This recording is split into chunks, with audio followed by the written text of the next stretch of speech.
О, майко моя, родина мила, защо тъй жално, тъй милно плачеш?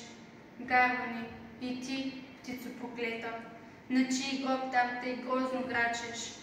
Ох, зная, ти плачеш, майко, затои, че си черна рубиня, затои, че твоя свещен глас, майко, е глас без помощ, глас в пустиня. Плачи, там близо край град София стърчи.